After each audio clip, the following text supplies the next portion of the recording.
नोएडा से। राधे राधे महाराज जी, आपके चरणों में कोटि कोटि प्रणाम। महाराज जी, मेरे सदगुरुदेव भगवान कौन होंगे मैं नहीं जानती, मेरा मार्गदर्शन करें कि सदगुरुदेव भगवान कैसे मिले। महाराज जी, मैं 5-6 वर्षों से वृंदावन आ रही हूँ। पहले बांके बिहारी जी, फिर राधा वल्लभ जी, फिर राधा रमन जी के दर्शन करती हूँ, लेकिन मुझे नहीं पता कि किस संप्रदाय में मेरे गुरुदेव मिलेंगे। मेरा मार्गदर्शन करें महाराज जी। ऐसा हमने भी किया था जब हम वाराणसी से यहाँ आए थे, तो पूज्य भाई जी से, हनुमान प्रसाद पोद्दार जी की प्रेरणा से मन में निश्चय हो गया था कि हम किसी रस संप्रदाय की शरण होंगे। और मुझे कुछ ज्ञान तो था नहीं, संन्यास मार्ग में थे, तो हमने मन ही मन निश्चय किया कि जो मुझे स्वीकार करना चाहते हैं वो मुझे अपने भाव से आकर्षित करें। हम जानते ही नहीं कौन रस संप्रदाय क्या, कभी यहाँ रहे हो तो हम आए ही थे। तो भक्तमाल जी की कथा हो रही थी, पूज्य मथुरा दास जी नाम के महान भक्त वयोवृद्ध सिद्ध महात्मा गान कर रहे थे 25-26 वर्ष पहले की बात। तो वहाँ 3 नाम सुनने को मिले, हरिवंश महाप्रभु, स्वामी हरिदास जी, हरिराम व्यास जी। बोले ये रसिकाचार्य रसिक माँ।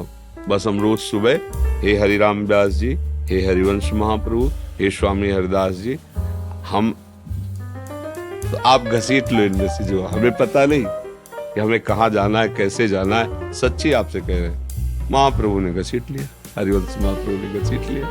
ये हम नहीं जानते, तो हमें जो जानता है, वो हमें जिसने आकर्षित किया है, हमें उसी से प्रश्न कर देना चाहिए। अब आप संभालो और जहां चाहो जिस रूप में मुझे घसीट लो, वो पा, फिर उसमें प्रश्नवाचक चिन्ह नहीं रह जाता है। प्रभु जब घसीटते हैं ना, तो फिर हृदय में शीतलता और उत्साह होता है, प्रति कदम बढ़ते चले जाते हैं। जब हम अपनी अकल से करते हैं तो धोखा भी हो सकता है, लेकिन जब प्रभु के भरोसे होते हैं तो जैसे ऐसा, अरे मैं तो इनको पहली बार देखा, पर ऐसा लग रहा है ये हमारे हैं, ऐसा लग रहा है कि बहुत पहले से हम इनको जानते हैं। हृदय शीतल हो गया, एकदम भाव समर्पित हो, वहां कोई प्रश्नवाचक चिन्ह नहीं रहता। जब प्रभु की तरफ से होता है, अपनी तरफ होता है तो बुद्धि लड़खड़ाती रहती है, गुण दोष का दर्शन करती रहती है। मुझे लगता है कि आचार्य परंपरा में या गुरुदेव के वर्ण करने में जल्दीबाजी नहीं करनी चाहिए। ये बात प्रभु के ऊपर छोड़ देनी चाहिए। नाथ जहां आप समझना तो हमें संकेत कर देना कि मैं इस रूप में हूँ, मैं आपको स्वीकार कर दूंगा। बस हमने तो यही समझा है, क्योंकि हम बच्चे हैं परमार्थ मार्ग के। अब हमें पता ही नहीं है जो अद्भुत परमार्थ की स्थिति है, हमें क्या पता चले कौन किस स्थिति का है, कौन क्या रस है।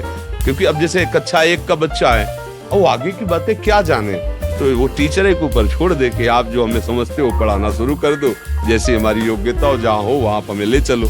तो ऐसे ही हमारे सबके परम गुरु भगवान हैं, प्रभु हैं। वही आचार्य रूप से अवतरित होते, उन्हीं से हम निवेदन करें कि हमें जिस रस में, जिस आचार्य रूप में, जिस गुरु रूप में आप स्वीकार करना चाहें, मैं आपकी शरण में हूँ, वो बानक बना देंगे, वो ऐसे ही बता देंगे। राजेंद्र कुमार जी, दरभंगा बिहार से।